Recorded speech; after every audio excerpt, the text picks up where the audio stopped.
10h midi, Jean-Luc Moreau, Laurence Perrault. Et c'est un vrai plaisir de passer ce week-end en votre compagnie, et évidemment avec l'ami Jean-Luc qui est arrivé aussi. Bonjour Loulou. Bonjour Dame Laurence et bonjour à toutes les auditrices et tous les auditeurs. Comment ça Loulou va? Qui est fort sympathique en moi, cette bien. fin d'année. Ouais. Loulou, j'aime bien. Ouais. C'est mon petit nom. Et les gens me disent pourquoi tu l'appelles Loulou? Moi j'appelle Loulou, les gens j'aime bien. Voilà. Bon, maintenant on connaît notre vie intime. On va parler de la vie intime de tous les automobilistes durant cette émission spéciale. On commence par les bonnes nouvelles. Alors, il y a des bonnes nouvelles, oui, on va faire les Pères Noël.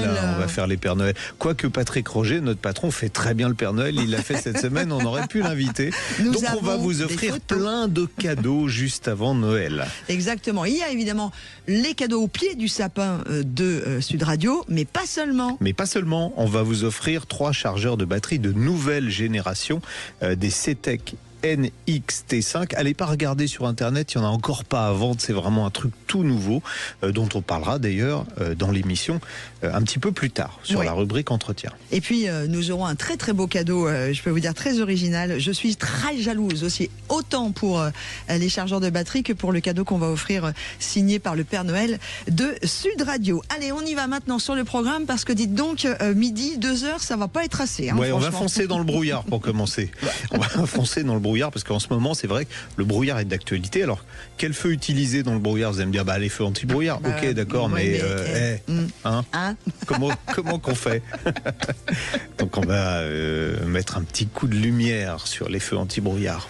On va parler bien sûr de l'essai de la semaine. C'est une occasion, une fois tous les 15 jours, une voiture neuve, une voiture d'occasion. Et là il s'agira de la Dacia Sandero 2. Ouais, la Dacia Sandero 2, la Sandero qui est juste la voiture la plus vendue en Europe aux particuliers. Là c'est la 2e génération de Sandero. En fait, la première génération a été basée sur voilà, vous voyez, j'en perds le fil de cette émission. Bon, je vous retrouve un petit peu plus tard, comme ça on va être tranquille. Voilà. Elle a été initialement basée sur la Logan. On se disait, tiens, c'est une déclinaison 5 portes qui va avoir peut-être un succès mitigé. Ça a été un carton monumental. On va parler de l'influence parce que tout le monde en parle, de l'aérodynamique sur la consommation. Sur la consommation des voitures, c'est vrai que on entend beaucoup parler du poids des voitures, puisqu'il y a même un malus au poids. Tant qu'on ne parle pas du poids du mien. Figurez-vous qu'une boîte à chaussures légère consomme beaucoup plus qu'une enclume aérodynamique. Qu'est-ce que vous appelez une enclume aérodynamique? Une voiture lourde mais aérodynamique consommera finalement moins qu'une voiture légère, pas du tout aérodynamique. On en parlera en détail. On va aussi évoquer le fait de préparer sa voiture pour les grands froids qui sont annoncés à partir de la semaine prochaine. À partir de lundi, les températures redégringolent et en fin de semaine prochaine, on va même repasser en négatif, y compris en région parisienne. Donc, qu'est-ce qu'il faut faire? Surtout si vous devez partir en vacances un petit peu à la montagne. Évidemment, on va vous reparler un peu de la loi montagne, et des équipements spéciaux. Aujourd'hui, il y a des moyens de s'équiper pour pas cher. Et puis en termes d'équipement, on en a parlé au début de l'émission, on va parler des chargeurs de batterie comme cadeau de Noël. Nous, on va vous en offrir. Attention, restez bien avec nous pendant l'émission. Mais on va parler aussi de l'importance d'avoir un chargeur de batterie, surtout aussi en plein hiver. Exactement, parce que la grande maladie de l'hiver, c'est la batterie qui décide d'arrêter de bosser. C'est ça. C'est comme si elle était à la SNCF, la batterie, pendant l'hiver. Donc, et en plus, là, il n'y a pas de... Non, mais il n'y a pas de préavis en plus. Pour éviter les grèves de batterie pendant l'hiver, on va vous reparler de chargeurs. Nos amis de la SNCF, pardon. C'est marrant, vous avez vu, il n'y a pas de grève d'annoncer. Mais non, mais franchement, je pense qu'ils dorment. Non mais sérieux, moi j'ai pas arrêté de prendre le train, j'ai beaucoup travaillé cette année et vous savez que j'aime conduire, mais pour des raisons de prudence, de travail, de repos et de fatigue, j'ai beaucoup pris le train. Aucun n'a été en retard. C'était un bonheur de faire le tour de France avec le train. Merci à nos amis de la SNCF. Non, mais il faut savoir dire les choses quand c'est bien. Et puis on terminera avec les Awards de l'automobile qui ont eu lieu cette semaine. On vous en parle en détail avant la fin de l'émission. Pour l'heure, on vous accueille aussi sur la page Facebook de Sud Radio. Vous êtes déjà avec nous. Aude vous attend au standard si vous voulez réagir au 0826 300 300. C'est notre beau et super Jamel qui réalise cette extraordinaire émission que nous sommes ravis de partager en votre compagnie. Sud Radio, on parle auto et de sécurité. Avec Sécuritest, prenez rendez-vous en ligne pour votre contrôle technique dans un de nos 1000 centres sur securitest.fr. Il est l'un des invités particuliers de l'automne. Il s'agit du brouillard que l'on peut retrouver aussi tout au long de l'année. On accueille Karine Bonnet, que j'aime beaucoup, directrice générale de Dekra Automotive. Et si vous savez comment je suis ravie de vous avoir, bonjour Karine. Bonjour Karine. Bonjour Laurence, bonjour Jean-Luc. Je vous aime beaucoup aussi. Également. Formidable. Mais de toute façon, on va. Non mais vraiment, moi j'ai eu la chance de rencontrer Karine très souvent pour plein de tables rondes, etc. C'est une des femmes qui fait vivre l'automotive en France. Un mot sur Dekra Automotive, tiens d'ailleurs, Karine. Eh bien, écoutez, on a fêté nos 100 ans cette année. Oh, vous les faites pas, vraiment. Spécialiste du contrôle technique. Voilà, oui, je ne les fais pas, merci, mais je pense que ça entretient le fait d'avoir un service de haute qualité avec nos centres de contrôle technique au service de la sécurité routière de tous les usagers. Donc ça maintient en forme. Donc Dekra, voilà, effectivement. Combien de centres en France ? 1700 centres, donc à la fois pour les véhicules légers, mais aussi poids lourds. Bon, on va s'intéresser aujourd'hui, ça tombe bien parce que ce matin il y a eu plein de brouillard partout dans les campagnes, phénomène naturel qui est lié à l'hygrométrie. Bon, vous avez remarqué qu'il est un petit peu humide en ce moment et aux températures. Il n'y a pas de brouillard quand il fait super froid, mais par contre il y en a en ce moment quand on est entre deux. Donc phénomène de brouillard. Avec une chose qui m'a surprise parce que Dekra s'est intéressé à l'éclairage dans le brouillard. Alors on va rappeler que Dekra fait du contrôle technique et que l'éclairage, c'est la deuxième cause de contre-visite, c'est ça ? Deuxième ou troisième ? Alors, en fait, ce qu'on veut dire, c'est que parmi les véhicules qui présentent une défaillance, il y a à peu près 20% des véhicules en France, effectivement, la moitié qui ont déjà une défaillance présentent aussi un défaut sur l'éclairage. Alors, pas forcément sur l'anti-brouillard, mais sur l'éclairage. Oui. Alors, dans le brouillard, premier truc qui m'a surpris, il y a moins d'accidents dans le brouillard qu'il y en a quand il n'y a pas de brouillard. Alors, moi, ça me surprend pas. Excusez-moi de prendre la parole, mais je pense que les gens sont plus prudents d'un seul coup. Il y a quelque chose qui fait que, non ? Ouais. Alors, en fait, c'est parce que effectivement, il y a une statistique sur les 5 dernières années que les accidents par conditions climatiques défavorables, donc effectivement, il y a le brouillard, la pluie, la neige, le verglas. C'est cela, en fait, c'est 23% des décès, malheureusement, en moyenne, sont liés à ces conditions climatiques. Mais le brouillard, à peine 2%. Oui, parce par contre, donc il est 2 fois moins nombreux, mais par contre, il y a une surgravité. Les conséquences sont 2 fois plus graves. Oui. Ça se survient souvent sur les autoroutes où la vitesse est plus élevée. Oui, parce qu'on va rappeler que quand on passe son permis de conduire, on vous dit vitesse limitée dans le brouillard à 50 km/h. Or, il y en a, même parfois, il faudrait rouler encore moins vite. Bien sûr. Et alors là, tiens, j'en profite parce que vous savez que j'adore égratigner les constructeurs et les équipementiers quand ils font pas vraiment le job. Et la Commission européenne et les normes à la noix, et je voulais dire un autre mot, mais vous le remplacerez en écoutant.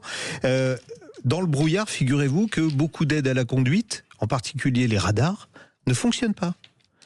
Donc vous vous dites, je suis dans le brouillard, mais ça tombe bien parce que ma voiture elle est équipée de plein d'aides, de pilotage automatique, mais ça ne marche pas. C'est formidable. C'est quand on en a besoin que ça ne marche pas. Et par contre, de temps en temps, ça s'invite alors qu'on les a pas forcément invités, justement. Le petit coup de Jean-Luc. Exactement. Revenons à notre éclairage avec vous, Karine Bonnet. Revenons à l'éclairage dans le brouillard. Alors, dans le brouillard, il y a des feux spécifiques. Tout le monde sait, c'est les feux de anti-brouillard. Personne suit. Qui sont optionnels. Ils sont optionnels à l'avant. Par contre, ils sont obligatoires à l'arrière. Ils sont obligatoires depuis combien de temps ? 1er octobre 90. 1er octobre 90, donc plus de 35 ans. Ouais. Ah ouais, donc c'est obligatoire, la très grande majorité des véhicules aujourd'hui, très grande majorité des véhicules aujourd'hui est équipée d'anti-brouillard à l'arrière. Oui, mais on n'est pas obligé de les mettre. Alors dans le brouillard, si, vous êtes obligé de les mettre. C'est là-dessus. C'est pour ça que je veux que les choses soient bien claires. Ils sont devenus obligatoires sur les voitures depuis 1990 et ils sont obligés, nous, automobilistes, on est obligés de les mettre dès qu'on a du brouillard. Alors qu'on voit plein de voitures qui roulent sans. En tout cas, ceux à l'arrière. Ceux à l'arrière sont obligatoires, pas ceux à l'avant.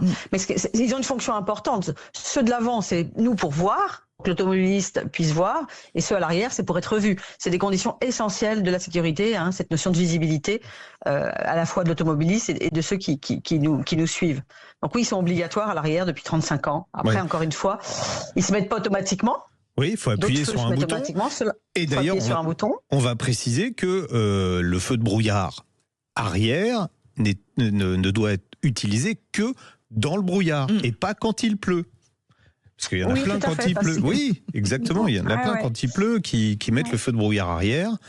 Alors si vous êtes motard et que déjà c'est compliqué de circuler quand il pleut, vous avez de l'eau sur la visière et que en plus il y a une mauvaise visibilité et que c'est la nuit, si vous avez une voiture avec un feu de brouillard, vous êtes complètement ébloui et ça c'est hyper dangereux. Et d'ailleurs c'est verbalisable, on est d'accord Karine? Oui, tout à fait. En cas d'utilisation abusive, on risque une amende de 135 €. Voilà. Bon, je ne sais pas s'il y a beaucoup d'automobilistes qui sont verbalisés pour l'usage du feu de brouillard dans la pluie. Les feux anti-brouillard à l'avant, alors quelle est leur spécificité par rapport aux feux normaux? D'ailleurs, tiens, les feux normaux, lesquels fonctionnent le mieux dans le brouillard? Il ne faut pas se mettre en plein phare, on est d'accord? Ah bah non. Non, surtout pas, on va éblouir tout le monde. C'est vraiment les feux anti-brouillard qui permettent en fait d'améliorer la visibilité, puisqu'en fait ils produisent ils limitent la profondeur du champ de vision. Donc tout ça, c'est les micro-gouttelettes qui limitent. Et ces feux anti-brouillard avant, permettent, parce qu'ils sont orientés vers le bas de la route, donc pour éviter d'éblouir ceux qui arrivent en face, et les bas-côtés. Donc ça accroît la visibilité quand on a des conditions climatiques dont le champ justement visuel est fortement réduit. Ouais. Alors tiens, question à Madame Contrôle Technique. Moi systématiquement, Madame Karine Bonnet, directrice générale de Dekra Automotive. Systématiquement, quand je passe le contrôle technique avec mon Lexus qui a 20 ans, on me dit ah là là, feu de brouillard trop bas, je sais plus si c'est l'avant-droit ou l'avant-gauche. Bon, chez Lexus ils me disent ça se règle pas, donc j'ai pas de solution. Voilà, il n'y a pas de solution. Bon, c'est pas un défaut grave, j'imagine. Non, alors en tout cas il n'y a pas, pour la partie anti-brouillard, il n'y a pas de défaut critique. Il n'y a que mineur ou majeur. Effectivement, tout à l'heure on disait que le taux de contre-visite pour le problème d'éclairage, quel qu'il soit, c'est à peu près 9% des véhicules qui sont en contre-visite pour l'éclairage. Et en ce qui concerne anti-brouillard, on est effectivement à moins de 1% à peu près, aux alentours de 1% dans les véhicules légers, qui est une défaillance. Mais effectivement, c'est souvent parce qu'il y a un mauvais réglage, mauvaise orientation, mais par contre, on peut pas les régler. Alors là, on parle, Karine Bonnet, des feux anti-brouillard. Est-ce qu'il y a d'autres défauts critiques quand on parle d'éclairage en général sur la voiture? Oui. Si on se décale des feux anti-brouillard, quels sont-ils? Ah bah oui, il y a tout ce qui est les feux de croisement qui sont en dehors des limites. Les feux de croisement, encore une fois, c'est pas pour éblouir celui qui arrive en face. Les feux stop complètement absents, défectueux ou manquants. Alors là aussi c'est important, puisque feu stop, il s'active quand on s'arrête ou quand on freine. Ouais, donc mais moi, je freine il faut absolument jamais, que derrière. Et les feux de position avant, pareil, arrière, les feux de gabarit, les phares, les systèmes de projet. En fait, vous voyez, il y a plein effectivement, mais il y a les clignotants aussi qui font partie de l'éclairage, les signaux de détresse. Donc tous ces feux dont on a parlé tout à l'heure, de route, de croisement, de jour, d'anti-brouillard, feu stop, tout ça effectivement sont contrôlés et l'ensemble cumulé, c'est 9% quand même des contre-visites. Donc vous voyez, c'est essentiel, encore une fois, c'est la fonction essentielle dans la sécurité routière. En plus des liaisons au sol, c'est-à-dire les pneumatiques, l'éclairage et vraiment... et le freinage, bien sûr. Et le freinage, tout à fait. Karine Bonnet, est-ce que les nouvelles technologies, en particulier les feux à LED, sont un avantage dans le brouillard ou plutôt un inconvénient? Parce que c'est des feux très puissants. Et dans le brouillard, en fait, on est soi-même ébloui par son éclairage puisqu'il y a une diffraction et puis une réflexion sur les gouttelettes de brouillard.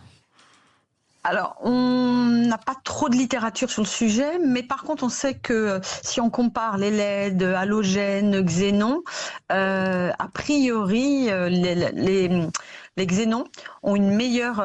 les ampoules halogènes sont devant les xénons et devant les LED, en termes d'efficacité. Dans le brouillard. On sait aussi qu'autrefois, c'est vrai que les phares jaunes étaient plus efficaces dans le brouillard que les phares blancs. Voilà. Bon. Tout à fait, c'est ça. J'ai pas eu l'occasion, parce que j'ai essayé dernièrement, la semaine dernière, la fameuse G6 Xpeng, qui est quand même assez incroyable. Et je rappelle à tout le monde que j'adore la voiture, qu'elle soit... parce que je me suis retrouvée avec des messages cette semaine sur mes réseaux sociaux en disant « Oh Laurence, pourquoi vous parlez des voitures électriques ?» Parce qu'il y a de très bonnes voitures électriques. Oui. Toujours est-il qu'il y a plein de choses que je n'ai pas trouvées tout de suite automatiquement, c'est-à-dire les feux anti-brouillard, que j'ai pas trouvé automatiquement. Et le warning. Ouais, alors, sur les nouvelles voitures électriques... En fait, Laurence, normalement, quand on achète une voiture, il y a ce qu'on appelle un... Non mais sérieux, Jean-Luc, qu'il faut lire, mais personne ne le fait, je suis d'accord. Oui, mais j'achète pas. Et puis, on est tellement habitué à avoir le warning à portée de doigt, on va dire. Il devait être quelque part. C'était trop évident. Non, mais c'est vrai que les emplacements diffèrent beaucoup d'une voiture à l'autre. Ouais, Par contre, pour les anti-brouillards, normalement, c'est le même symbole pour tout le monde. Oui, c'est le même commodo en plus. Normalement, c'est sur le même commodo. Mais des fois, vous savez, sur le même commodo, le même symbole. Et bien, des fois, ils ne sont pas sur les mêmes commodos. Mais vous savez quoi, on va en parler bientôt, puisque Euro NCAP s'est rendu compte qu'en fait, avec toutes ces, ce qu'on appelle l'interface homme-machine, hein, c'est comme ça que ça s'appelle, toutes ces interfaces différentes d'une marque à l'autre font que les usagers sont perdus. Donc, ils vont mettre un peu d'ordre là-dedans. Donc, on va arrêter déjà le tout digital, parce que c'est du grand n'importe quoi. On va revenir à des boutons et on va revenir à une ergonomie beaucoup plus intuitive. Donc ça va être maintenant dans les tests Euro NCAP, ça va être pris en compte à partir de l'année prochaine. Dans quelques instants, on va entendre Emmanuel qui sera avec nous pour poser sa question. Mais juste avant de vous quitter, Karine Bonnet, vous qui êtes directrice générale de Dekra Automotive, 2 dernières questions, on va faire assez vite. Comment vous travaillez dans vos centres avec tous ces nouveaux véhicules, nouvelles technologies? Est-ce que vous avez accès à toutes les données pour pouvoir faire vos vrais contrôles techniques quand il y a besoin? Et puis avant de vous quitter, je sais que toute la filière, et pas simplement le contrôle technique, mais en l'occurrence vous également, vous souffrez de recrutement. Donc allez-y, passez un joli message pour les gens qui voudraient vous rejoindre. C'est peut-être un cadeau de Noël pour ceux qui cherchent du travail et qui vont le trouver grâce à Sud Radio. Voilà, bim. Tout à fait. Alors sur la première question qui était sur, je ne m'en souviens plus. Toutes les nouvelles technologies. Les nouvelles technologies. Oui, en fait, effectivement, le parc qui vieillit, hein, il a presque 13 ans, le parc contrôlé. Donc ça veut dire qu'on a des typologies de véhicules très hétérogènes en termes de technologie. Il faut savoir qu'on a un organisme de formation intégré et la réglementation oblige à un maintien de qualification tous les ans pour les contrôleurs. Donc c'est effectivement, pour avoir l'état de l'art, à la fois de la réglementation liée au contrôle technique, les points à contrôler qui évoluent, et aussi la technologie des véhicules. Donc effectivement, ça passe par un maintien en formation tous les ans. Très bien. Et alors, en concernant le recrutement ? Oui, effectivement, on souffre, alors comme toute la filière automobile, on manque à peu près de 10 000 bras dans la filière automobile, et sur le contrôle technique à peu près 1000 personnes, 1000 contrôleurs, donc 2000 bras.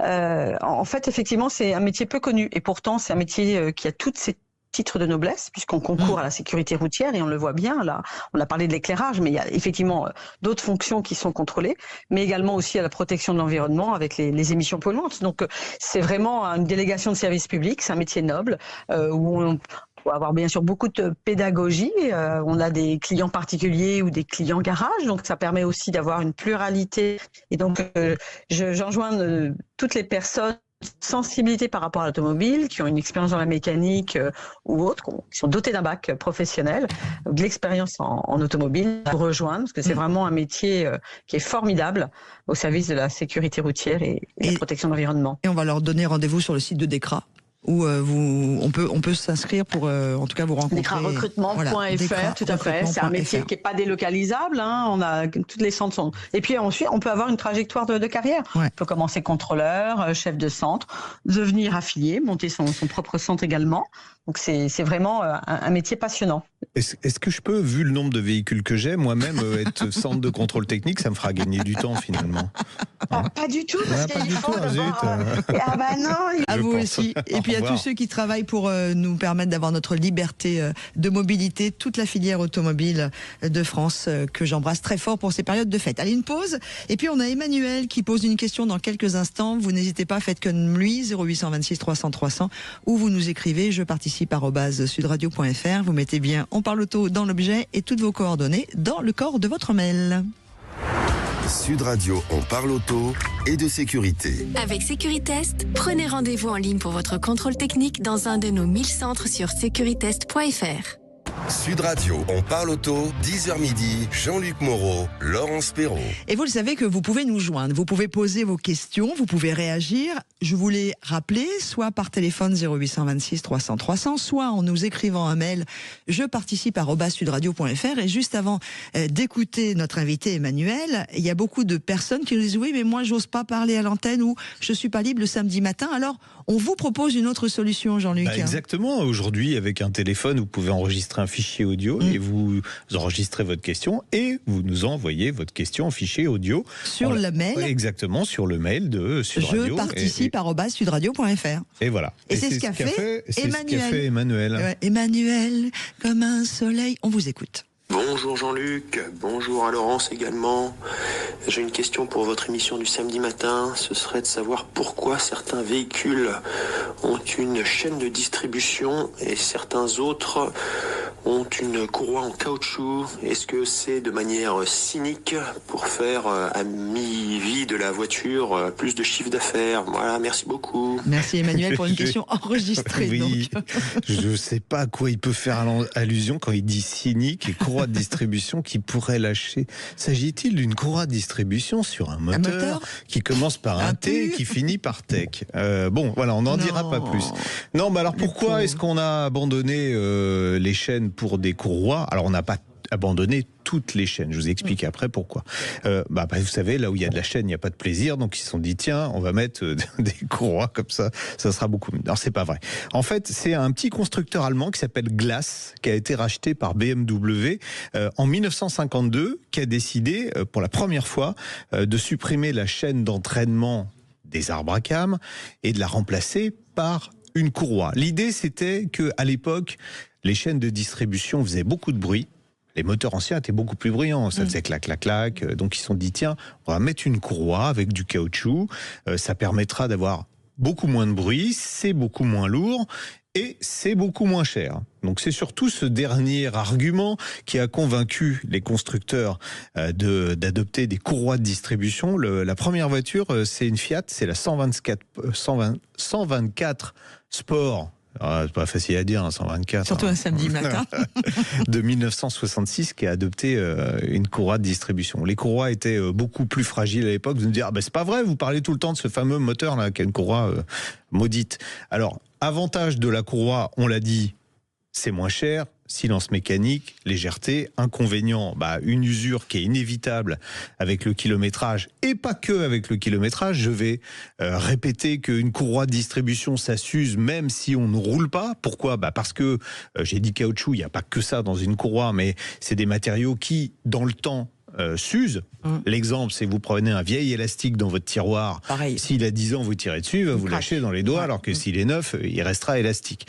Bon, voilà. Donc, avec le temps, la courroie va s'user également. Donc, il y a des intervalles de remplacement qu'il faut respecter. En général, c'est un certain nombre de kilomètres ou un certain nombre d'années. Et c'est pas juste pour vous embêter qu'on met un nombre d'années. Il faut respecter absolument le premier des deux termes échus. Sinon, on risque une rupture de la courroie, et dans certains cas, la rupture de la courroie, c'est la mort du moteur. Voilà, parce que vous avez, alors pas toujours, mais dans la majorité des cas, vous avez les pistons le piston qui va aller toucher les soupapes.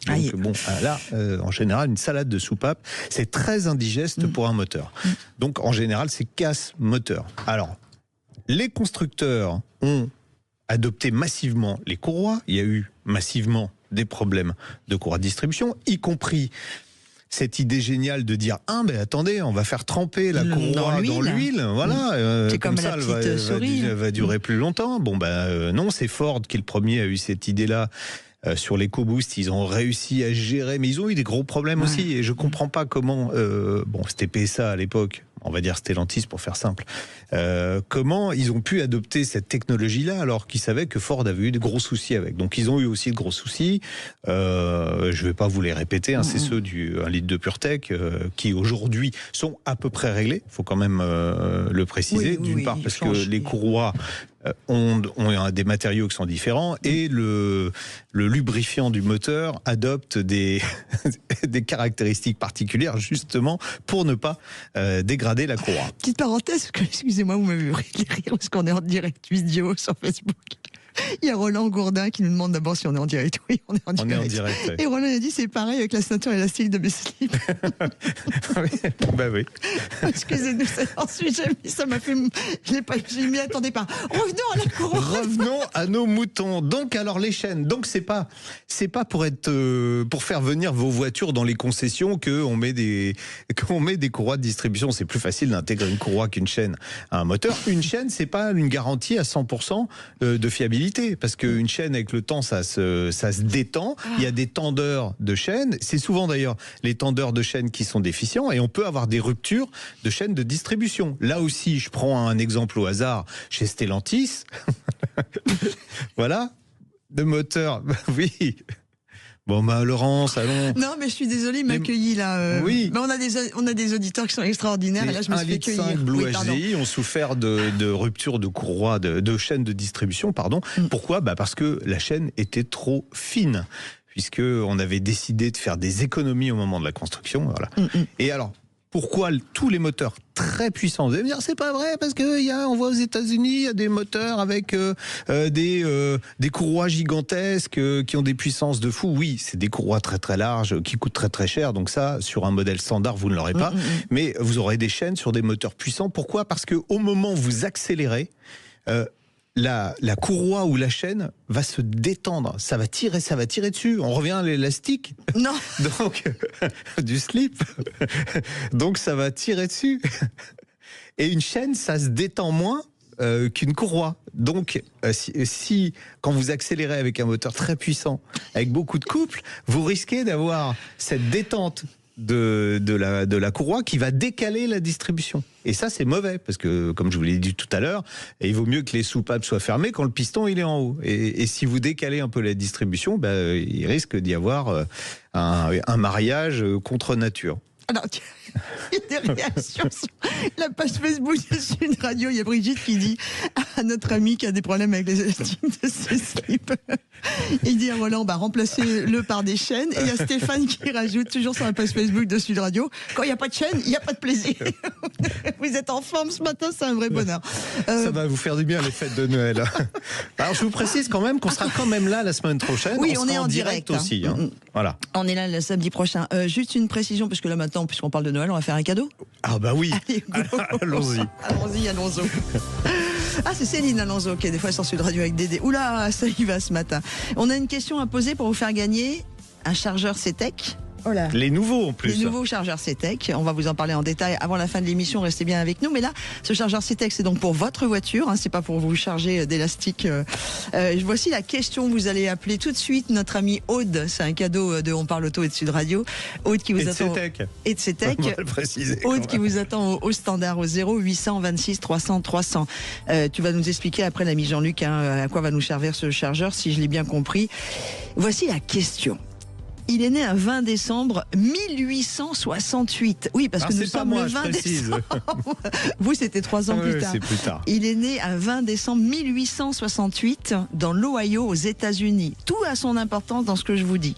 De qui s'agit-il ? Est-ce Harvey Firestone ou est-ce André Michelin ? Les histoires de pneus, tout ça. 800 petits pneus, ouais. Au 0826 300 300. Allez, vous mettez la gomme. Vous nous appelez au standard de Sud Radio. Yalla, qui est né un 20 décembre 1868 dans l'Ohio, aux États-Unis. Harvey Firestone ou André Michelin. Et c'est notre super Aude qui vous attend. C'est quoi le numéro pour appeler ? Je viens de te dire 4 fois déjà. 0826 300 300. Vous l'avez compris, la bonne humeur s'invite tous les samedis matins aussi, de 10h à midi sur Sud Radio. On parle auto et on parle amusement, sourire et vous. Sud Radio. Sud Radio. Parlons vrai. Parlons vrai. Sud Radio, on parle auto et on prend le volant. Et on va prendre le volant, vous savez, une semaine sur 2, on prend soit le volant, enfin c'est surtout Jean-Luc qui s'y colle, d'une voiture neuve, et puis ou sinon d'une voiture d'occasion. Et aujourd'hui, on revient sur la fameuse Dacia Sandero 2. Oui, la Sandero qui était dérivée de la Logan. Et figurez-vous, savez-vous quel est le nom du premier journaliste européen qui a roulé avec une Sandero? Ce ne serait pas un Jean-Luc Moreau. Si, il est même allé au Brésil exprès pour essayer la voiture. Oh, vous avez un métier difficile, vous. Non, c'est pas ça. J'étais allé. Non. Je vous explique. Je partais au Brésil parce que je m'occupais j'avais un magazine qui parlait de voitures et d'environnement, et donc je m'intéressais beaucoup à l'éthanol. Et le Brésil est le premier producteur mondial d'éthanol. Donc j'étais allé voir sur place un petit peu ce qu'ils faisaient en la matière. Et figurez-vous que Renault vendait au Brésil la Sandero qui était fabriquée au Brésil alors qu'elle n'était encore pas commercialisée dans le reste du monde.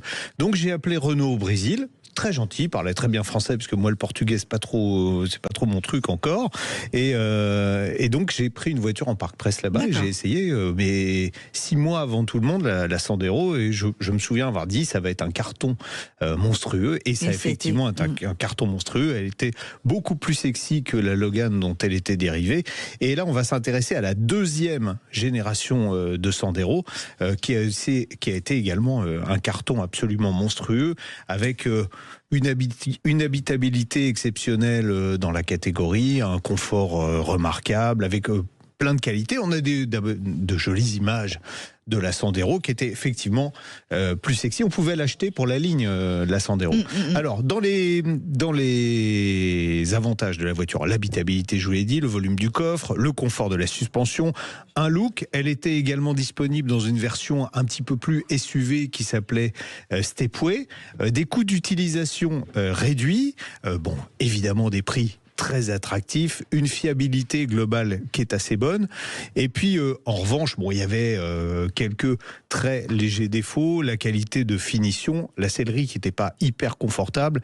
Et puis, sur les premiers modèles, c'est vrai que la direction était ce qu'on appelle un petit peu collante. C'était pas idéal.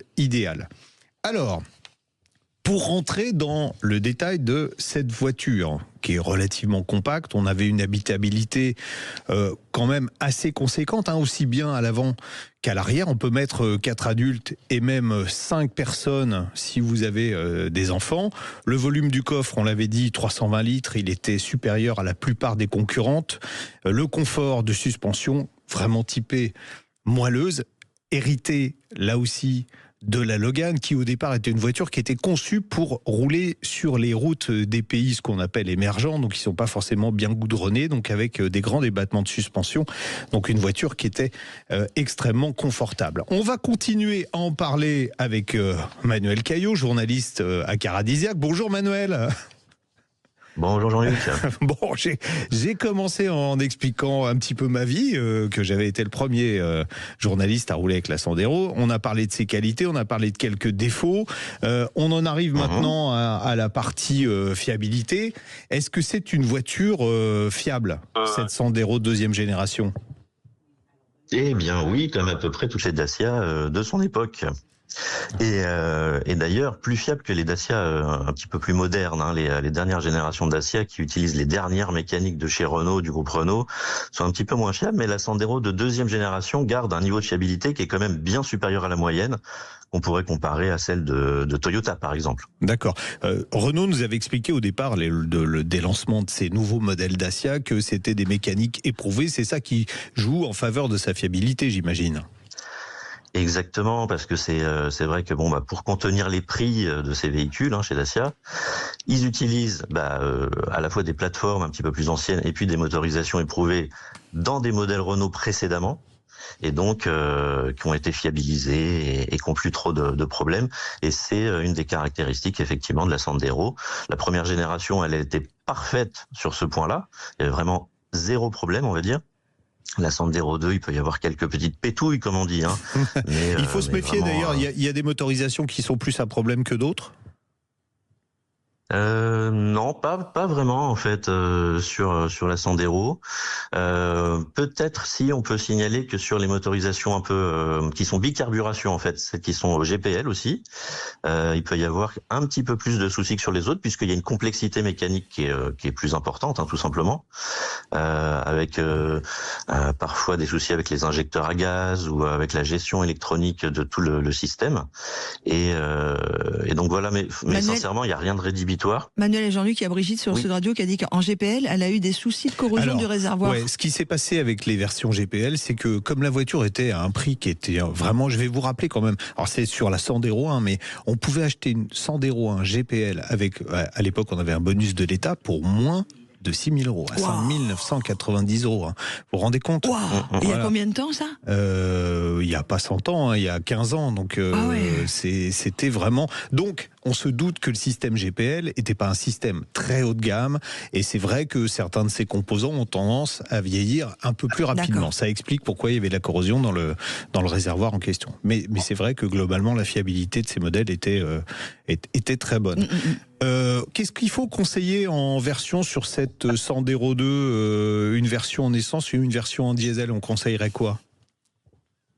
Sur l'essence, il faut quand même, on va dire sur le principe, écarter le plus petit moteur, qui était un 65 chevaux, qui est un petit peu léger, qui était un petit peu léger pour la voiture, et sachant qu'il est pas énormément plus cher, on peut passer sur le 09 TCE 90.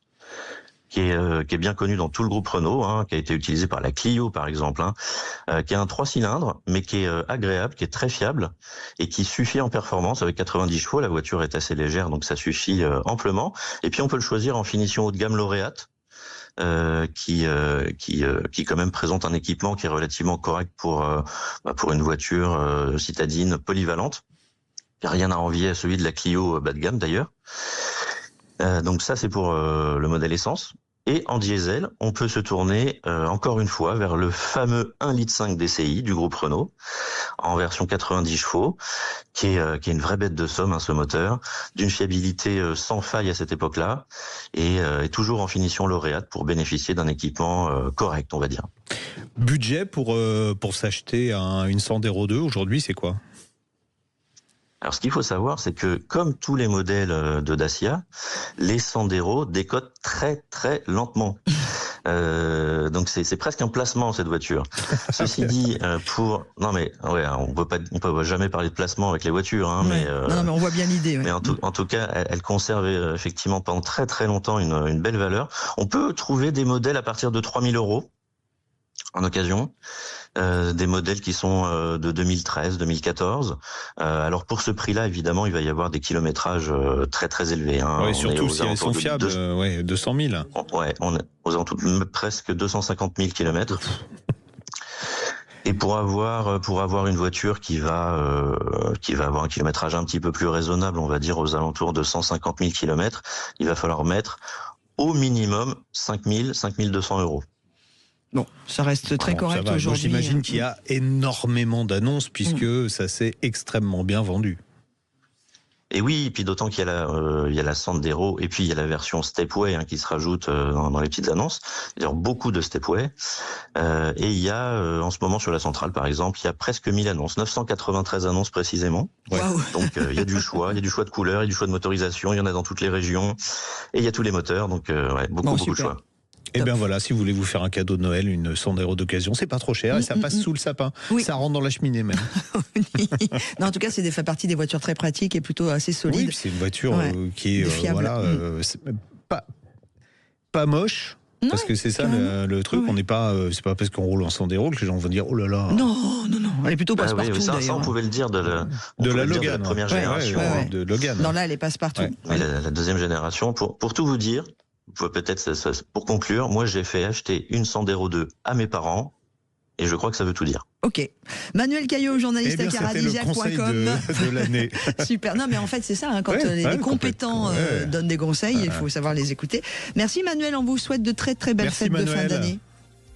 Merci, bonne fête de fin d'année à tous. Merci. Journaliste à caradisiac.com, et n'hésitez pas à aller visiter le site si vous ne l'avez pas encore fait, parce que nous on les aime beaucoup. Ils sont très compétents. Oui, puis vous aurez tout le détail de cette fiche occasion. Oui, puis ils sont compétents surtout en fait. Voilà.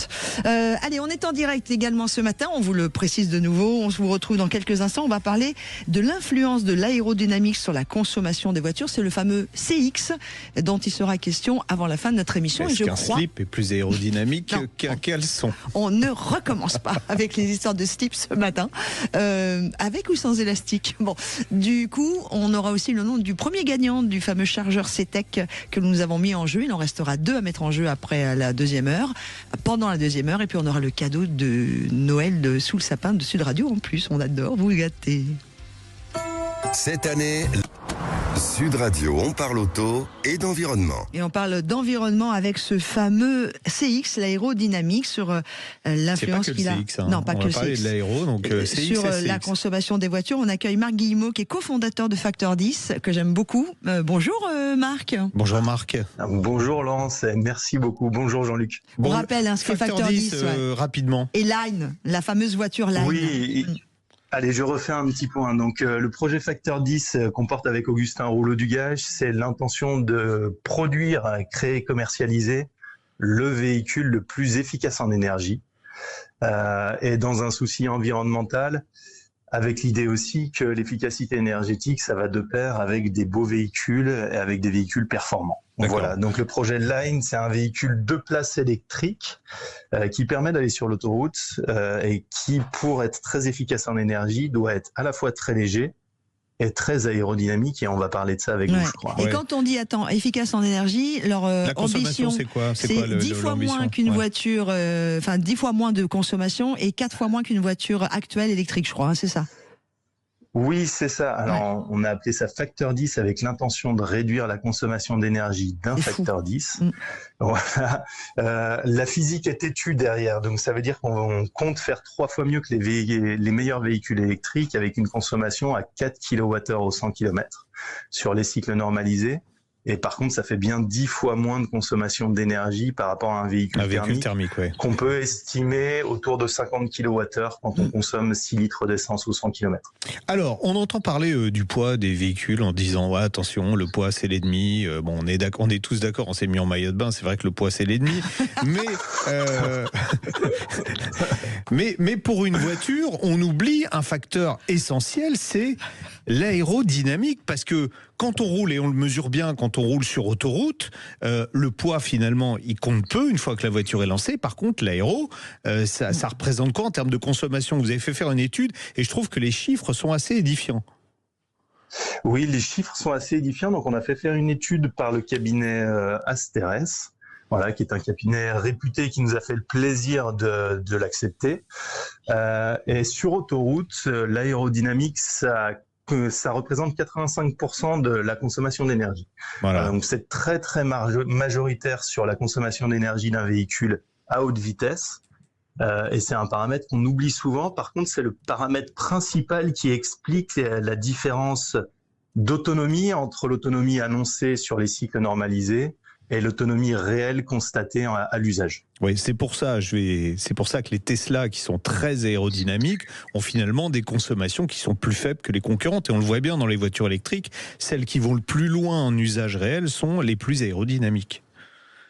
Exactement, et ça c'est quand même la nouveauté quelque part de l'électrique, c'est qu'on reparle un petit peu de cette aérodynamique avec justement les besoins de gagner en autonomie, et c'est véritablement un cercle vertueux parce que les Tesla, même longue autonomie, n'ont pas les plus grosses batteries du marché, et puis il y a une tendance aussi qui arrive, c'est d'augmenter les tailles de batterie pour augmenter l'autonomie, et là quelque part on rentre dans des cercles un peu plus vicieux avec des véhicules disons SUV qui atteignent parfois les 2,4 tonnes. Ouais. Voilà. Pour parler purement aérodynamique, aujourd'hui une voiture très aérodynamique, Laurence parlait de CX, c'est un CX de combien? Et au-delà du CX, après ce qui compte comme facteur, c'est le SCX, donc c'est le produit du CX par la surface frontale. On se doute que à finesse aérodynamique équivalente, un véhicule qui est plus volumineux va évidemment consommer plus. Mais aujourd'hui les chiffres, les voitures traditionnelles sont à combien? Les meilleures voitures sont à combien? Et votre véhicule à vous est à combien? Pour qu'on puisse vraiment avoir une idée générale. Alors, Jean-Luc, vous êtes un spécialiste de l'aérodynamique, donc il y a déjà pas mal de vocabulaire technique là-dedans. Nous, un véhicule, disons, normal, c'est 0,30 de CX. Et le CX mesure cette fameuse finesse aérodynamique, donc la capacité à ne pas perturber l'air. Voilà. Et comme vous l'avez dit, il faut rajouter à ça, pour avoir la traînée complète, la surface frontale, parce que c'est assez évident de savoir qu'un camion déplace plus d'air qu'une voiture. Voilà. Ou un gros œuf consommera plus qu'un petit œuf. Exactement. Voilà, à forme équivalente. Donc une voiture, imaginez un suppositoire. Puisqu'on est dedans depuis ce matin. Non, voilà. Plus on n'est pas dedans. Plus il va avoir du mal à aller loin. On n'est pas dedans, puisque nous on a encore la lumière, hein, donc on n'est pas dedans. Voilà. Non, vas-y. Donc on comprend bien. Alors 0,30 pour un véhicule standard. Les meilleurs, ils sont aux alentours de 0,20. On est à peu près d'accord. C'est ça, aux alentours de 0,20. 0,21 pour les meilleurs sur le marché. Et on descend à quoi? 0,15 avec vraiment des super véhicules Alors, la référence, c'est un véhicule américain qui annonce 0,13 de CX qui s'appelle Aptera en 3 roues, mais qui ressemble véritablement à un avion. Et c'est un véhicule qui est assez gros parce qu'il y a une particularité du CX, c'est une bonne manière d'abaisser le CX, c'est d'augmenter la surface frontale sur une voiture. Ouais. Voilà. Donc c'est pas forcément un étalon maître de toutes les. Le CX ne représente pas forcément bien toute la traînée d'un véhicule. Nous, notre objectif avec Facteur 10, c'est un objectif qui est en SCX à 0,28 de SCX et ça nous emmène à un CX de 0,18. Voilà. Donc légèrement mieux que les voitures les plus efficaces en énergie actuellement sur le marché. Il faut savoir que plus on abaisse la surface frontale, plus c'est difficile d'abaisser le CX. D'accord. Donc en fait, c'est un produit de deux critères complètement différents. Mais on peut améliorer. Aujourd'hui, en fait, pour finir, parce que ça y est, sinon on va se faire gronder. On pourrait améliorer nettement encore l'aérodynamique des voitures si on travaillait dessus. Oui, et ça se voit quand même à l'œil. Donc, par exemple, les roues impactent énormément l'aérodynamique des véhicules. Et on prend par exemple une Citroën DS historique qui avait les roues arrière carénées, qui est un choix qui est plus fait actuellement, mais on pourrait clairement faire ces choix-là et ça améliorerait significativement la traînée des véhicules. Et on voit beaucoup alors avec l'électrique de retour du fastback ou en tout cas des arrières typés coupés, et ça c'est favorable à l'aérodynamique, mais en comparaison tout ce qui est SUV et voitures tronquées à l'arrière avec des grandes surfaces arrière sont très défavorables à l'aérodynamique du véhicule. Bon. D'accord. Merci beaucoup. On aura l'occasion d'en reparler beaucoup plus longuement. Marc, vous viendrez en studio avec nous d'ailleurs. Et puis avec votre compère, vous viendrez avec nous. Moi, je vais juste faire une petite parenthèse, je vais me faire gronder, mais il y a un très beau podcast qui s'appelle Flux Libre, le podcast. Allez l'écouter et retrouver le moment où on a eu les invités de Facteur 10 qui nous racontent toute leur épopée. Ce sont de jeunes ingénieurs qui ont fait une chose extraordinaire. Et allez voir la voiture Lime sur Internet. Elle est bluffante également. Merci à vous. Et puis quant à nous, on se retrouve juste après le journal de 11h parce que là, on est dans les choux. Sud Radio, on parle auto et d'environnement. Présenté par Back to Car, première marque de pièces auto recyclées et garantie à vie. Sud Radio, on parle auto, 10h midi, Jean-Luc Moreau, Laurence Perrault.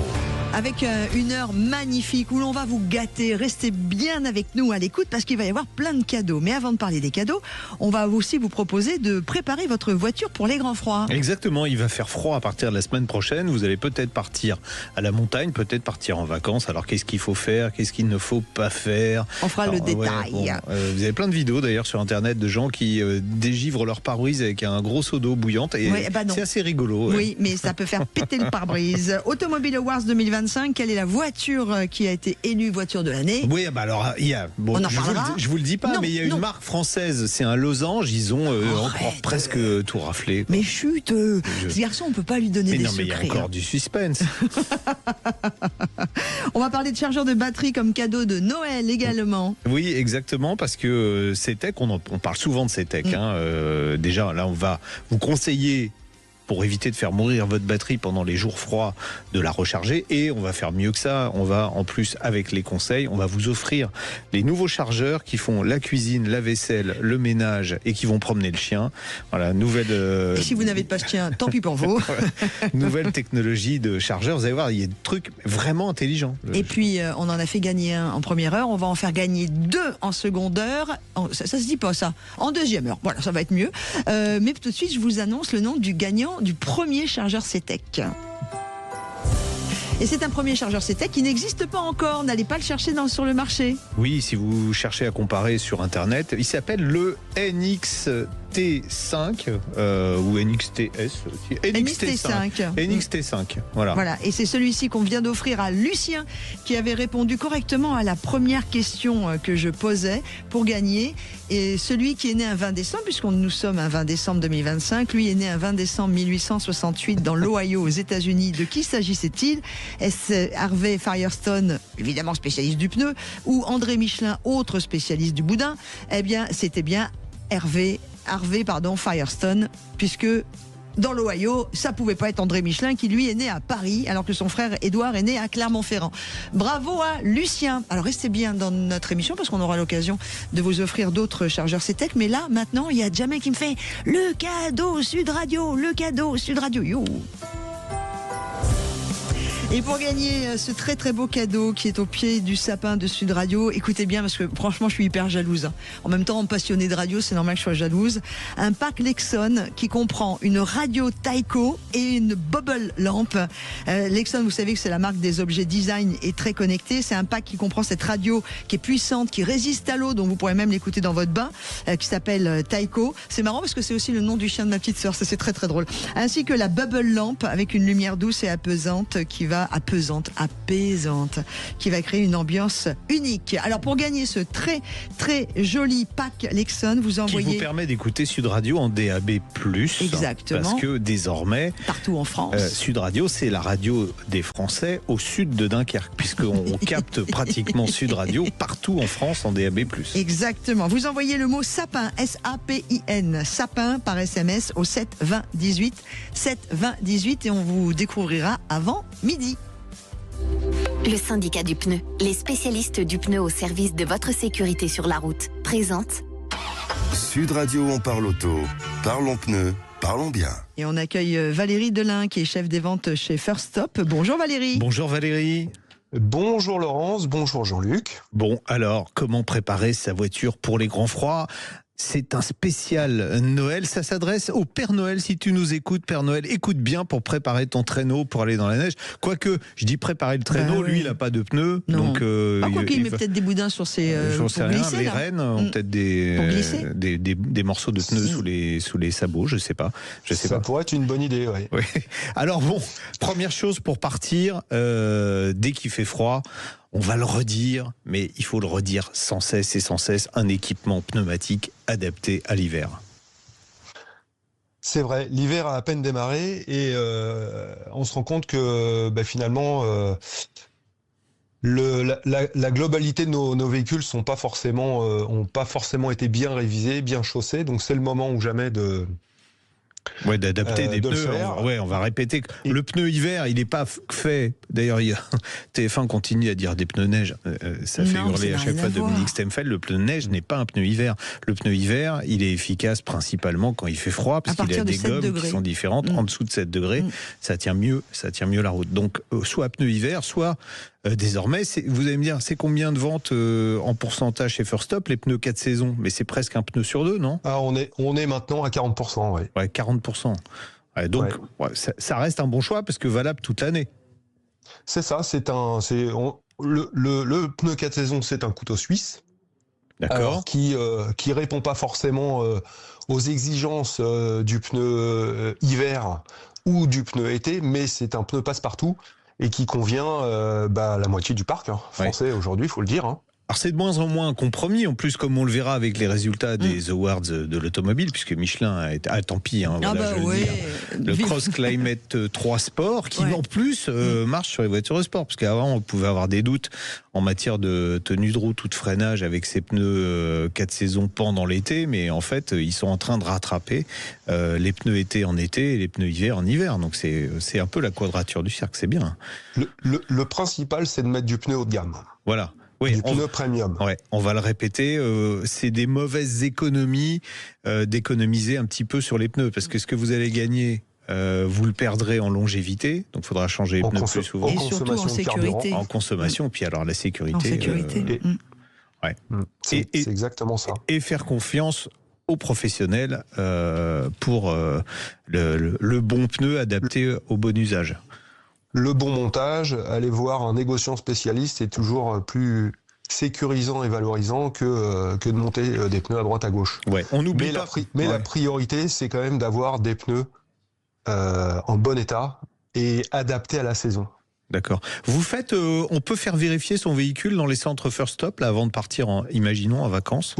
Alors pour le coup, First Stop fait exactement des diagnostics sécurité et on peut se présenter dans nos centres pour faire contrôler l'ensemble du véhicule, que ce soit les pneus, que ce soit la batterie, les essuie-glaces, l'éclairage et tout ce qui tourne autour de la sécurité. On peut parler freinage, etc., etc. D'accord. Mais effectivement, pour rebondir, il n'y a rien de plus ennuyant que de partir le matin et que d'avoir une voiture qui démarre pas, ou d'avoir une voiture qui glisse sur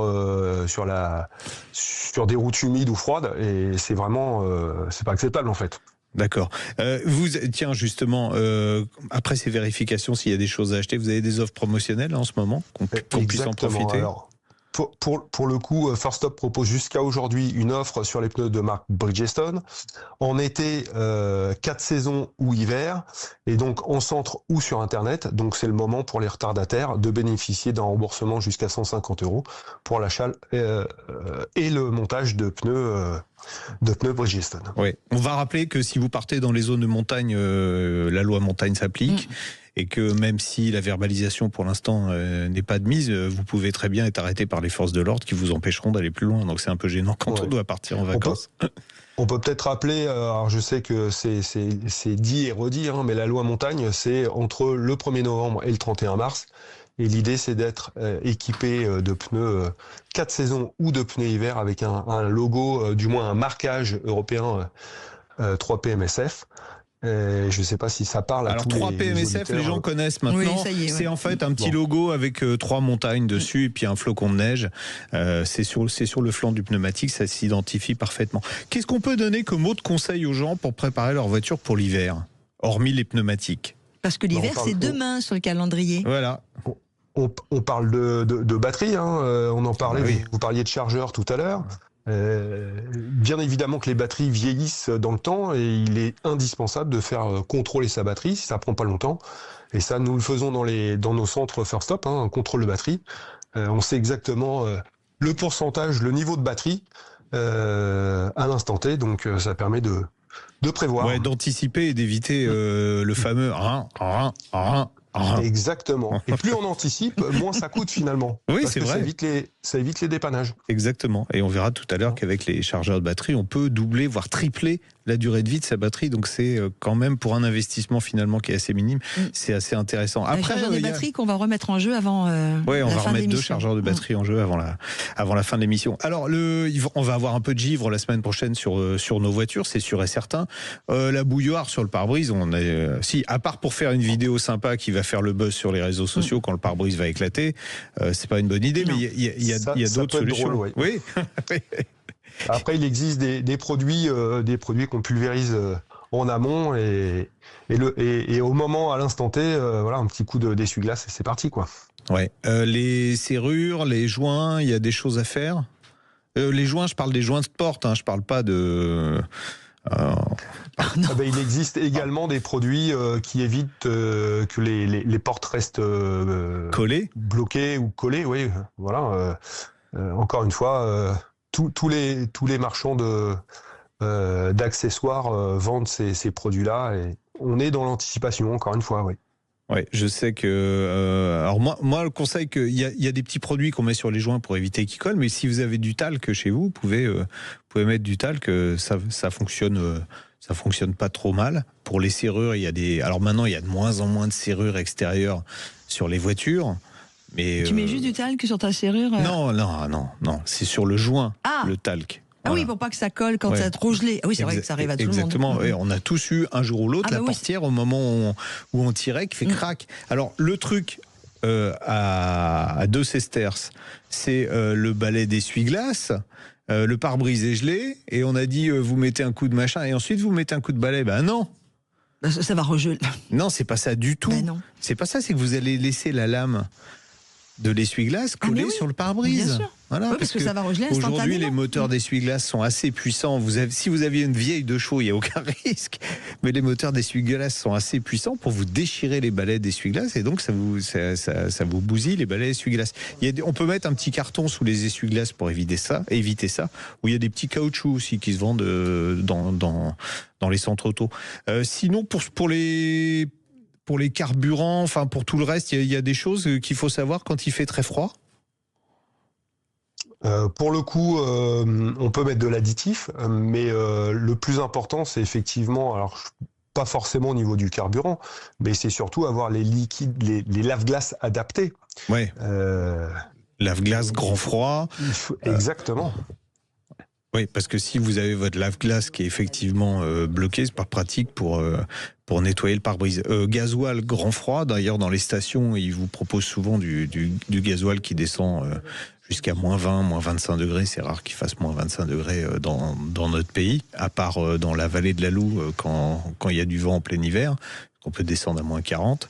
Mais sinon, donc les carburants adaptés, les liquides adaptés. Il y a d'autres conseils qu'on peut donner, Valérie Delain ? Il y a le Renault sur Sud Radio, la page Facebook, qui dit prenez une couverture de survie pratique en cas de panne.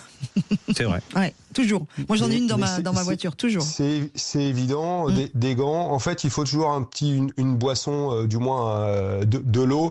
En fait, il faut toujours pouvoir imaginer qu'on peut rester bloqué sur une autoroute pendant un certain temps, sans pouvoir boire, manger, etc. Donc toujours avoir des choses comme ça, et sans compter effectivement une couverture, etc.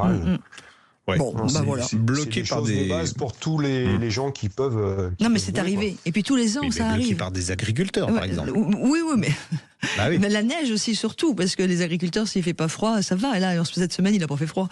Mais la neige, surtout, on a vu souvent des cas sur l'autoroute où les gens sont restés longtemps bloqués, une nuit complète, voilà. Super. Éviter d'être en réserve. Ouais, et éviter d'être en réserve, c'est vrai. Hein. Ouais. Ou de batterie électrique. Merci Valérie Delain. Ou de batterie. Merci à tous les deux. On vous embrasse. Bonne chef journée. Des ventes bon week-end. chez First Stop, où il y a une promo qui est en cours aujourd'hui encore. Donc allez faire un petit tour chez First Stop. Et je vous promets que nous on touche pas du tout de sous là-dessus. C'est juste on partage les bons plans. C'est dommage. Allez, je crois que dans quelques instants, on va faire gagner de nouveau des chargeurs CTEC. Restez avec nous parce qu'on vous l'a dit, c'est une émission cadeau parce que c'est Noël bientôt et qu'on est comme ça. Voilà. Sud Radio, on parle auto. Parlons pneus, parlons bien. Avec le syndicat du pneu, les spécialistes du pneu au service de votre sécurité sur la route. Sud Radio, on parle auto, 10h midi, Jean-Luc Moreau, Laurence Perrault. Et vous le savez, nous vous l'avons annoncé depuis le début de cette émission. Il y a le cadeau, évidemment, Sud Radio sous le sapin. On a mis en jeu, ça y est, il y a de cela quelques instants, enfin quelques minutes même, qui est en cours. Et puis, nous avons le bonheur, aujourd'hui également, de vous offrir des chargeurs CTEC, des chargeurs qui sont offerts d'ailleurs par la maison CTEC et Sud Radio, que nous allons retrouver dans quelques minutes. Et j'ai une question à vous poser pour gagner ces fameux chargeurs. Tu nous rappelles ce qu'est le chargeur CTEC que l'on met en jeu, Jean-Luc ?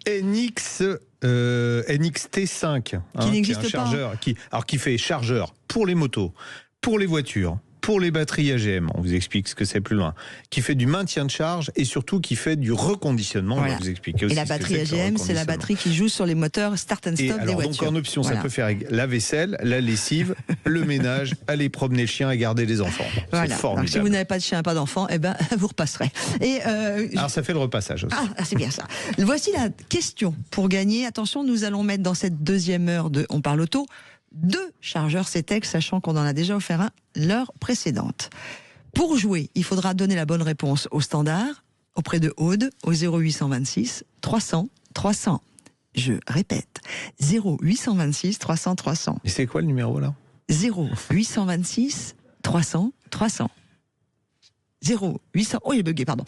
Quel événement insolite a marqué l'histoire des 24 heures du Mans ? Moi, je sais. Non, tu n'as pas le droit de jouer, toi, parce que, ma foi, tu as déjà acheté ton chargeur CTEC.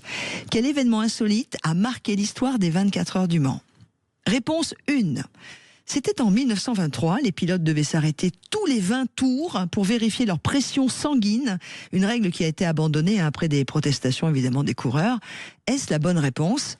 0826 300 300. Et là, Jean-Luc me regarde en disant « Je n'en peux plus ». Réponse B. En 1969, Jackie X a remporté la course en marchant jusqu'à sa voiture au départ, à l'époque pour protester contre le départ du Mans qui était jugé dangereux. Vous avez la bonne réponse, l'ami Jean-Luc ? Départ en ligne. Ouais, vous avez la bonne réponse. Les pilotes traversaient en courant pour aller démarrer les voitures. Et c'est vrai qu'on arrivait au premier virage, c'était du grand n'importe quoi. Certains sont arrivés au premier virage avec les portes ouvertes qu'ils n'avaient pas réussi à fermer, donc c'était extrêmement dangereux. Et grâce à Jackie X, après, tu vas me donner la réponse maintenant. Mais il se tait, l'ami Jean-Luc ? Mais sérieux, c'est la question. Je veux bien que tu m'expliques un peu le truc, mais pas que tu me donnes toute la réponse. Bon, voilà, maintenant vous vous débrouillez. 0826 300 300. Quel événement insolite et impayable a marqué l'histoire des 24 heures du Mans. En 1923, les pilotes devaient s'arrêter tous les 20 tours pour vérifier leur pression sanguine. En 1969, Jackie Hicks a remporté la course en marchant jusqu'à sa voiture au départ pour protester contre le départ du Mans jugé trop dangereux. Attention, il y a un piège. On vous attend au 0826 300 300. Sud Radio, on parle auto. Et on accueille Mathieu au 0826 300 300. Alors si vous connaissez pas le numéro de téléphone de la radio, de votre station préférée de Sud Radio, là je ne comprends plus rien. Ou alors si vous êtes malentendant. Bonjour Mathieu. Bonjour le duo. Bonjour, Comment ça va Mathieu. C'est la première fois qu'on nous appelle le duo, j'aime bien. Moi j'aime bien. Ah bon. Moi j'aime bien. Oui. Alors on vous écoute Mathieu. Comment ça va d'abord? Écoutez, ça va. Moi ça va, c'est la voiture qui va plus, mais sinon moi ça va. C'est quoi comme voiture? En fait j'ai une Passat 2 litres TDI. D'accord. Que j'ai depuis 14-15 ans. Oui. Et qui a 500 000 km? Non, 210 000. Ah oui, elle est toute jeune. Bah alors mais 210 000 en région parisienne. Ah là. Vous avez tout dit. Je crois que c'est la même chose à Lyon, à Marseille et à Bordeaux, je crois, et à Strasbourg. Dès qu'il y a des on va répéter ce que je dis depuis bientôt 1 million d'années. Le diesel, c'est fait pour aller loin et faire des grands trajets. Ça n'est en aucun cas fait pour faire du commuting, pour parler bien français. Donc des petits trajets en agglomération ou de l'embouteillage, ça c'est mortel pour les diesels. Et en fait, ce qui se passe, c'est que voilà, elle a toujours fait beaucoup d'autoroutes, cette voiture, pour mes déplacements pro aussi. Ouais. Donc je fais 30 à 40 000 km. Ah oui, quand même. Ouais. La seule chose, c'est que passage obligé sur Paris, mais je pense que les années passent et elle supportait plus les bouchons. Donc du coup, moi, la grosse question aujourd'hui, c'est est-ce que je peux passer à l'hybride essence à la place d'un diesel pour faire 30 000 km par an? Ouais. Dont beaucoup de routes. Ouais, dont beaucoup d'autoroutes. Beaucoup de routes, c'est beaucoup d'autoroutes et beaucoup de bouchons. Et beaucoup de bouchons. D'urbanisation. Ah oui, c'est votre cas de figure, c'est le plus le plus compliqué parce que beaucoup d'autoroutes, là, clairement, le diesel reste aujourd'hui la meilleure solution pour plusieurs raisons. D'abord pour son rendement qui, lorsqu'on roule vite, est très bon parce que le diesel, il est conçu de base pour tourner un régime pratiquement constant. Parce que quand il tourne un régime pratiquement constant, il est correctement dépollué, parce qu'il ne s'encrasse pas quand il tourne un régime pratiquement constant. Enfin bon, voilà. Donc, en termes de rentabilité, en plus, c'est vraiment la meilleure solution si vous faites des grands trajets. Mais quand si vous faites beaucoup de villes, c'est quoi le pourcentage d'ailleurs? Vous dites, je fais 30 000 km par an, mais je ne vais pas vous demander en kilomètres parce que, bon, évidemment, c'est sûr que vous passez plus de temps. Enfin, vous faites plus de kilomètres sur autoroute que en ville, mais vous passez plus de temps en ville ou plus de temps sur l'autoroute? C'est ça la vraie question. Oui, c'est plus sur l'autoroute, c'est certain. Mais aujourd'hui, de toute façon, dès que vous traversez les grandes villes, vous tapez les bouchons, quoi. Ouais, donc, ça... que ce soit Lyon, Marseille, Bordeaux, Caen, même Caen maintenant, vous avez des bouchons. Mais dès qu'on est à côté d'une ville maintenant, on peut plus accéder au centre-ville en voiture. Donc tout le monde prend les périphéries des villes et résultat des courses, c'est embouteillé. Regardez, on prend l'exemple nous qu'on connaît bien de Paris. Il y a beaucoup moins de voitures dans Paris parce que on les empêche de circuler. Moi la première. Mais en périphérie, c'est pire. Donc finalement, on a juste décalé le problème, on l'a pas résolu. Donc du coup, pour Mathieu, à part le vélo. Ouais. Un vélo dans le coffre. Oui, pourquoi pas. Non, je vous taquine. La grosse question, en fait, c'est aujourd'hui, est-ce que passer aux Japonais et puis une voiture fiable, c'est ça en fait que je recherche moi. Honda, Suzuki, là, c'est super fiable. Oui. Lexus aussi. J'ai vu que vous aviez mis que vous vouliez peut-être une Honda, une Civic IHEV. C'est une très bonne voiture qui est méconnue malheureusement, mais qui mériterait beaucoup plus parce que un hybride qui est très agréable à utiliser, qui consomme mais vraiment super peu parce que qui se recharge tout seul en plus. Oui, il n'y a pas besoin de le recharger. Moi, j'ai en conso, je crois que j'ai fait 3,9 litres en agglomération. Sur autoroute, j'étais à 6,9 litres à 130 km/h et j'étais à 5,8 litres en moyenne. Donc c'est très intéressant, c'est la fiabilité Honda. Mais j'ai peut-être une autre proposition à vous faire. Ça peut être c'est quoi votre budget d'ailleurs? Tiens, on n'en a pas parlé. Bon, allez, on va dire, je vais dire 30 000. Voilà. Écoutez, en occasion, vous pouvez trouver, ça va pas être facile, parce qu'il n'y en a pas énormément qui courent, mais un Kuga hybride FlexiFuel. Déjà, là, vous aurez un véhicule, bon, alors c'est un SUV, mais c'est le meilleur des deux mondes. C'est-à-dire que vous aurez un hybride, un vrai hybride, c'est un full hybride, c'est pas l'hybride 48 volts, un full hybride qui, en agglomération, sera assez raisonnable en conso, et surtout évitera de s'encrasser parce qu'il va fonctionner majoritairement en électrique. Et quand vous êtes sur route, alors là, bon, ça va consommer évidemment nettement plus. Il faut compter aux alentours de 8 litres au 100, mais 8 litres d'éthanol. 8 litres d'éthanol en province à 65 centimes. Voilà, donc le calcul, il est vite fait. Oui, c'est sûr. C'est extrêmement rentable. Dans votre cas, je crois que c'est le véhicule idéal. Maintenant, il faut en trouver un. Voilà. Et sinon, la Honda Civic, il continue à être vendu pour l'année qui vient. Là, il reste au catalogue, il n'y a pas de problème. Mais il faut en trouver un d'occasion, et ça, c'est pas forcément évident. Et quand il y en a un qui est en vente, il se vend tout de suite.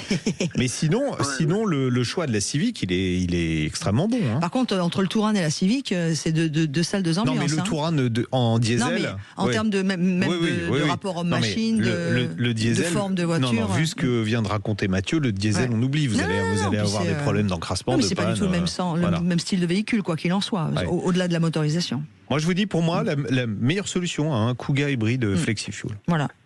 Et sinon, voilà, très bon choix pour Honda Civic. Sinon, une Civic, c'est bien aussi. La Civic, c'est très bien. Moi, j'adore la Civic. J'adore la Civic. C'est un peu au-dessus de votre budget. C'est plutôt aux alentours, un peu en dessous de 40 000 euros. Mais bon, je parle en neuf. En neuf, mais en occasion, c'est introuvable. C'est tellement de la bonne voiture que ça va être compliqué d'en trouver une. Mais mais il n'y en a surtout pas beaucoup de vendus. Parce que c'est une voiture que les gens connaissent pas. Ou alors aller directement dans les concessions Honda, on n'en a pas beaucoup non plus en France. J'en ai trouvé. Ah, super. Vous en avez trouvé. Donc essayez-là, vous allez voir, c'est vachement sympa à conduire. Ah non, mais c'est topissime la Honda Civic. Mais bon, je dis bye-bye aux 5 litres au 100 sur autoroute, quoi. Ouais. Là, c'est clair. C'est clair. Mais oui, mais on se fait plaisir autrement. Bon, allez. Bon, on vous laisse, Mathieu. Ok, merci à vous. Par contre, vous nous donnez au courant.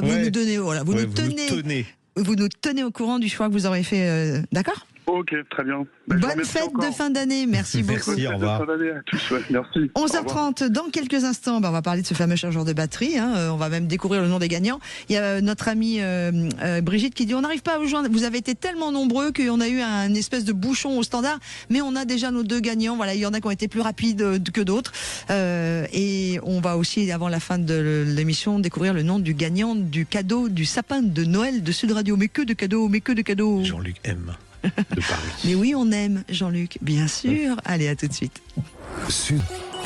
On parle auto, d'entretien et de rénovation. Et on va parler de chargeurs de batterie, entre autres, avec Abel Santirso, qui est le directeur vente Europe de CETEC, leader des chargeurs de batterie. Bonjour Abel. Bonjour Abel. Bonjour à vous deux, vous allez bien ? Ah bah nous on va bien, puis merci d'avoir joué les Pères Noël, Abel, parce qu'on va le dire, c'est aussi grâce à vous et à Jean-Luc, évidemment à Sud Radio et On Parle Auto, mais surtout grâce à vous deux, messieurs, qu'on offre ce matin ces Abel chargeurs. était puni, il faut le préciser, puisqu'il y a 15 jours ou 3 semaines, on devait l'avoir en ligne pour répondre à un auditeur, et il a trouvé préférable de dormir à la place. Oh le voilà. Et donc je lui ai dit, voilà, t'es puni, et tu seras obligé d'offrir des cadeaux de Noël, et il a été enchanté par l'idée. Alors ça concerne pas le Père Noël parce que pour démarrer son traîneau, il n'y a pas besoin de batterie, il a de la chance. Mais par contre, on est d'accord que la panne de batterie, c'est le grand classique de l'hiver. Oui, c'est le marronnier par excellence. On est vraiment sur, dès que les températures chutent, toutes les batteries qui ont tendance à être déchargées durant l'année, elles subissent encore plus ce contre-coup. Et à partir de ce moment-là, si on n'a pas chargé, c'est la panne. Alors c'est pas le froid qui abîme les batteries, c'est le chaud, contrairement à ce qu'on peut croire. En fait, le froid va décharger la batterie et vous avez tout à fait raison, c'est le chaud qui, lui, vraiment détériore la batterie. Donc, drainer une batterie, c'est quelque chose qui n'est pas néfaste pour la batterie, on fait que la décharger. Et le froid, bon, bah, ça a ces conséquences-là. Le chaud, par contre, lui, ça abîme complètement les éléments. Oui. Ouais. Alors donc la solution, ceux qui nous écoutent, ils le savent depuis des années et des années, la solution c'est de recharger régulièrement sa batterie, et encore plus les véhicules modernes que les véhicules anciens. Alors ceux qui connaissent et qui écoutent l'émission le savent depuis longtemps, oui, mais il y en a beaucoup d'autres qui sont arrivés et qui arrivent régulièrement, et je fais amende honorable. Moi, je fais partie des gens qui ne savaient pas et qui ne le font toujours pas. Pas bien. Donc, je sais qu'il sera puni la prochaine fois. Alors, Abel, pourquoi est-ce qu'il faut recharger une batterie, même quand on se sert de sa voiture assez régulièrement ? Parce qu'il y a une consommation électronique de la part du véhicule qui est constante.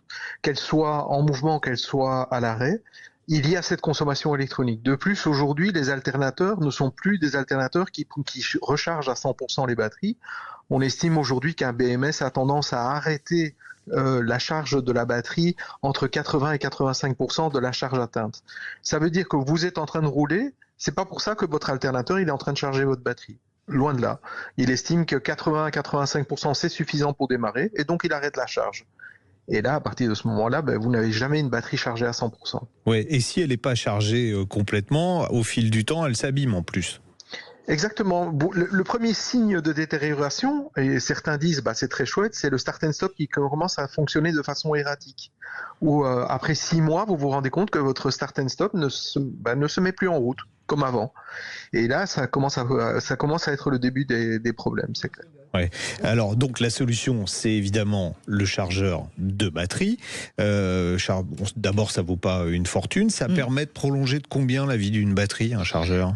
Alors, on estime en fait qu'une charge tous les 3 mois multiplie par 3 la durée de vie d'une batterie. C'est même pas une estimation, c'est un test. C'est un test qui a été fait avec des fabricants de batteries. Et simplement en introduisant une charge complète pendant une nuit tous les 3 mois, vous allez multiplier par 3 la durée de vie de votre batterie. Ouais. Alors après, le problème du chargeur de batterie, je prends un exemple, mais totalement au hasard et toute ressemblance avec une personne existante ou ayant existé, Laurence P de Paris par exemple, qui dit oui, ok, d'accord, le chargeur, mais je le mets où ? Est-ce qu'il faut que je débranche la batterie ? Je le branche comment ? Je fais quoi ? Est-ce que le plus c'est le côté noir ou inversement ? En fait, il y a plein de gens qui ont peur de ça. Alors les nouveaux chargeurs, ils font tout à votre place, c'est un peu ça.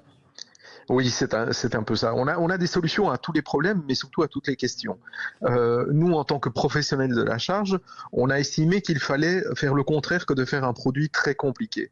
Donc, on va arriver pour chaque situation. On a des différents chargeurs qui vont détecter la polarité, c'est-à-dire vous ne vous préoccupez plus du plus ou du moins, du rouge ou du noir. Vous allez directement brancher les pinces là où vous voyez des terminaux de batterie. On a des chargeurs qui vont vous détecter la chimie de la batterie.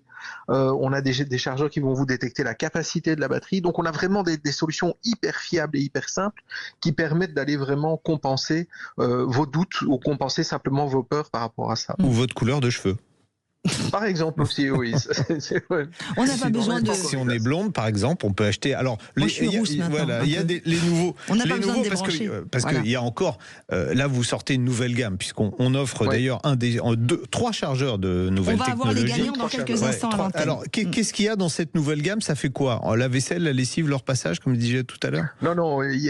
En fait, on sort une nouvelle gamme avec un chargeur qui s'appelle le NXT5, NXT pour Next. C'est la nouvelle génération.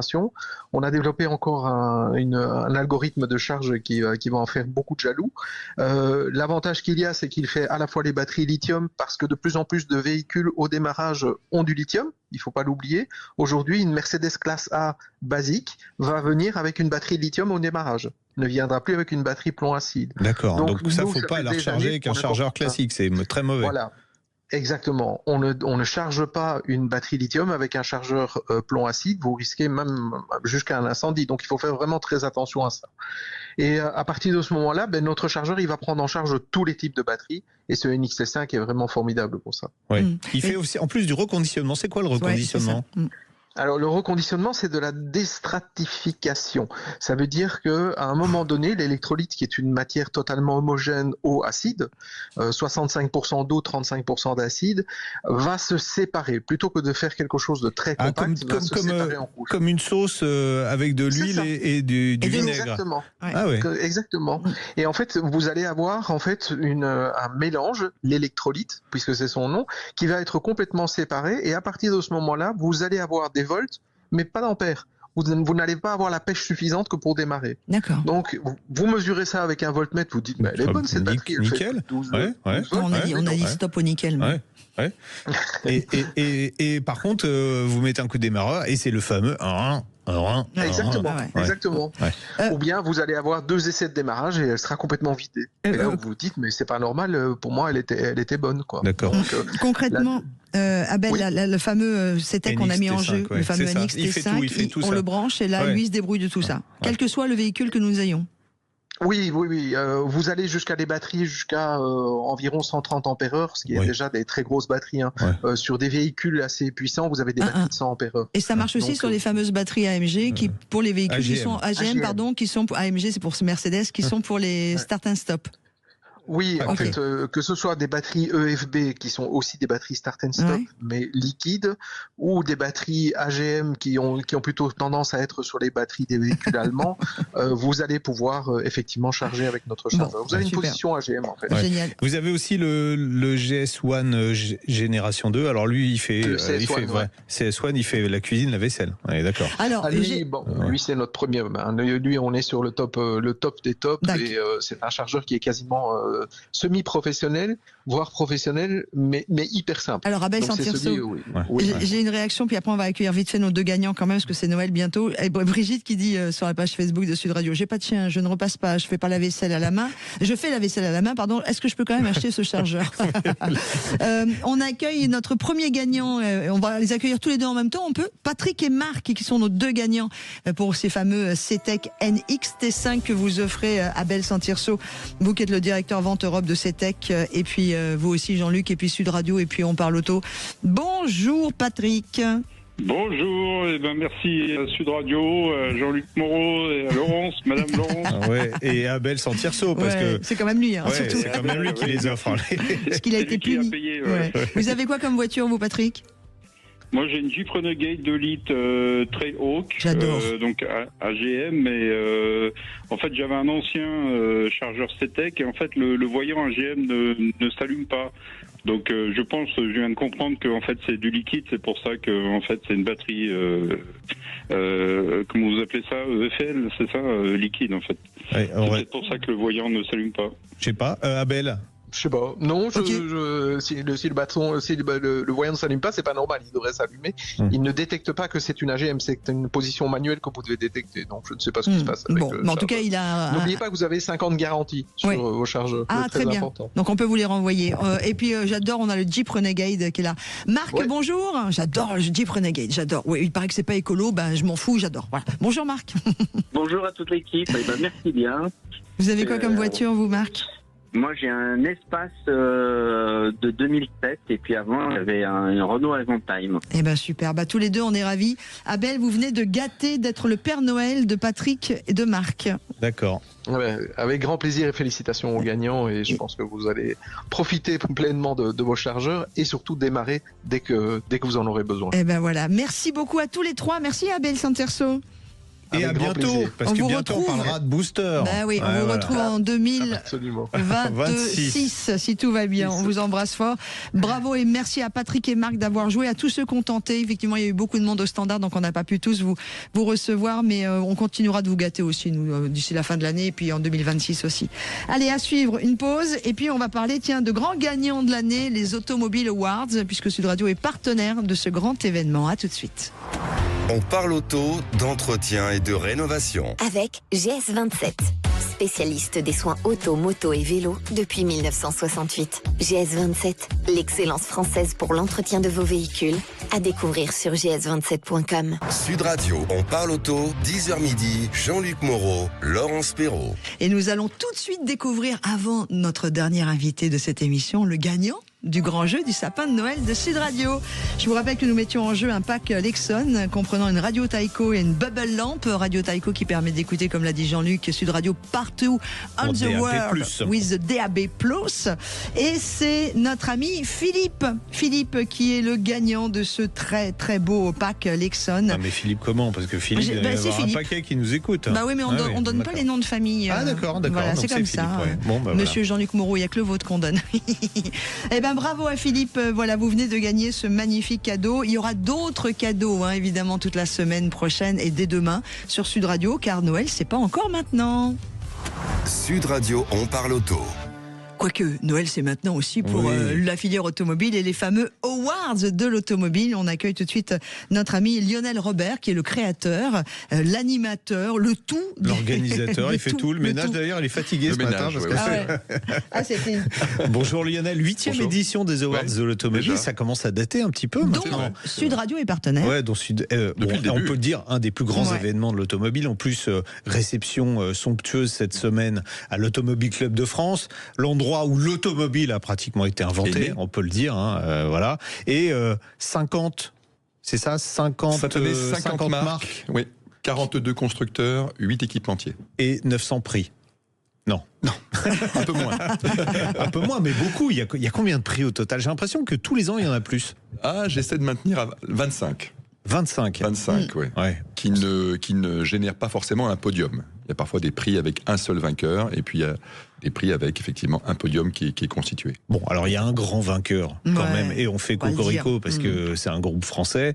C'est le groupe Renault avec plusieurs marques de Renault qui rafle pratiquement tous les prix. Enfin, tous, les prix. 5 prix, mais pour moi parmi les plus importants quand même.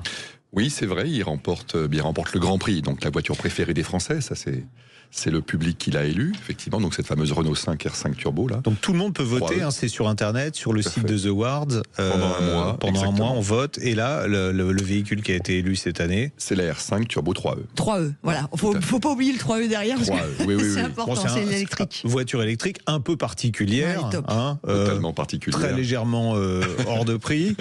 160 000 euros. Ouais, mais il n'y en a plus à vendre, parce que Laurence voulait me le faire en cadeau de Noël, et elle m'a dit il n'y en a plus. Alors... Rupture de stock. 1980 exemplaires. Voilà.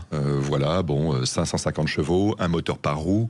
Bon bref, mais en tout cas ça veut dire quand même que la passion automobile intéresse toujours les Français, et la preuve c'est qu'ils l'ont élu devant un SUV électrique d'une marque qu'on n'aurait pas forcément attendu là, à savoir Alpine, avec la 390 GT qui termine donc deuxième. Ah oui, c'est ça. Renault premier, Alpine deuxième. Alors, sur la pub de l'année, c'est le contraire. C'est l'inverse. C'est l'inverse. Oui, parce qu'on rappelle, parmi les différents prix, il y a eu ce prix de la publicité, qui est un prix extraordinaire.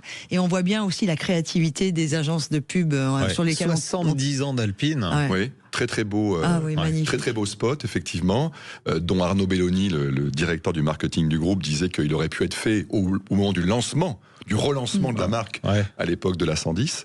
Et là, il était vraiment opportun de le sortir aujourd'hui. C'est une alternance, vous l'avez sans doute vu, une alternance d'images réelles et de BD. C'est très très bien fait.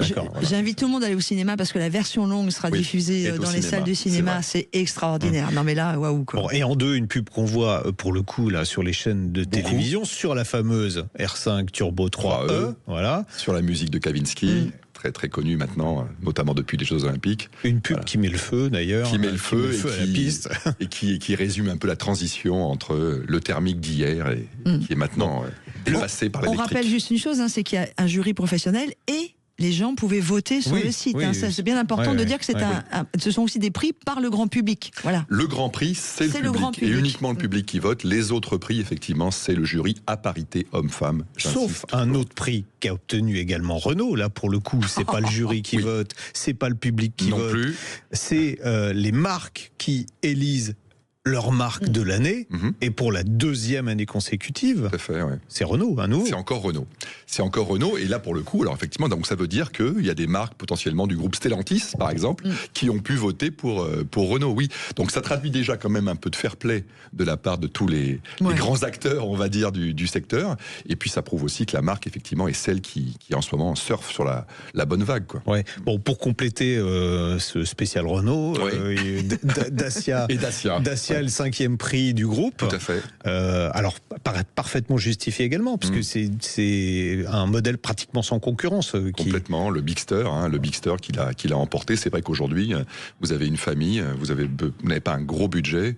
Ma foi, je crois que c'est la voiture à peu près idéale à conseiller, quoi. Voilà. Moi, je suis d'accord. Il y avait d'autres marques quand même dans les. Il n'y avait pas que les trois. Et il n'y avait pas que les électriques, comme nous demande Stéphane. Il n'y avait pas que des électriques, Stéphane, sur la page Facebook de Sud Radio. Si on veut rêver un peu, dans les prix qui font rêver, qu'est-ce qu'on a eu? Alors, dans l'art de vivre, on a quand même une Ferrari qui est quand même pas trop moche, qui l'a emporté, donc la nouvelle Amalfi. Voilà, Elle est même carrément belle. Elle est même carrément très très belle, c'est vrai, voilà, qu'il a emporté. En supercar. Ça comme cadeau de Noël, ça on peut pas. Non. Un peu cher peut-être. En supercar, c'est encore une Ferrari, donc Ferrari a aussi été largement mis en avant, puisque c'est la fameuse 296 Speciale, comme ils disent, n'est-ce pas ? Voilà, qu'il a emporté. Si. Et puis alors un prix qui est un peu à part et que je souligne à chaque fois, c'est celui de l'excellence automobile. Donc là il n'y a pas vraiment de concurrence, c'est l'organisation qui détermine et qui décide d'attribuer un prix pour l'ensemble de son œuvre à une marque qui gravite dans le secteur automobile. Donc ça peut être une marque automobile comme ça peut être aussi un accessoiriste, pourquoi pas. Là en l'occurrence c'est Bugatti qui a été récompensé avec le lancement de la fameuse tourbillon. Elle est magique. Elle est dingue. Quoi, voilà, mais bon. Vous l'avez pas essayé encore, l'ami Jean-Luc? J'ai commandé pour Noël aussi. Personne l'a essayé. 4,5 millions d'euros. Oui, j'attends. TTC, mais chez Bugatti, TTC quand même. On précise toujours hors taxe. Et ils ont raison d'ailleurs, parce que c'est 3,7 en hors taxe. Et c'est vrai, parce que c'est bien de le préciser en hors taxe, parce que effectivement, il y a peu de Français qui achèteront cette Bugatti. Ils en vendront peut-être une. Donc 70 000 euros en plus de malus écologique. Oui, j'imagine. Ça sera 80 000 au 1er janvier. Mais quand on dépense 4,5 millions, on n'est pas à 70 000 euros près. Et puis sérieusement, il y a des rêves qui sont faits pour être réalisés et des rêves qui sont faits pour rester des rêves. Exactement. Voilà. Ouais. On a vu un de nos collègues arriver avec la Lamborghini quand même. Il y avait quelqu'un qui est venu en Lamborghini? Ah oui. Ah, celui-là, je ne l'ai pas vu. Alors. Non, pas mince. Sinon, il n'aurait pas eu le droit de manger. Non, mais c'était un journaliste qui l'avait en essai pendant 2 jours. Alors, en plus, on a des métiers compliqués. Il y a quelque chose de nouveau qui insidieusement se développe dans les awards. C'est que... Attention, j'ai très peur. C'est que désormais, des constructeurs chinois sont primés. Aïe. Il y a 8 ans, quand ça a démarré, c'était inimaginable. On vous aurait dit ça, vous auriez rigolé en disant attendez, mais oui, complètement. Oui, mais non, mais ils font un sacré. Enfin, il y a des bonnes. Non, mais évidemment. Non, mais BYD, c'est vrai que leur système hybride, pour l'avoir moi essayé plusieurs fois, vous avez raison, Jean-Luc. Ça marche mieux que celui des concurrents, quoi. Ils ont remporté la catégorie Green Tech, effectivement, avec la SEAL 6 DMI et son système d'hybride qui se régénère, enfin qui se recharge, pardon. Et oui, c'est complètement mérité. Hein. La voiture apporte vraiment quelque chose. Il y a une vraie qualité technologique dans cette marque. Et c'est la première fois qu'une marque chinoise, effectivement, remportait une catégorie véhicule de série. Donc ça traduit bien effectivement le fait que qu'il se passe quelque chose avec les marques chinoises qui sont en train peu à peu de s'imposer sur le marché français.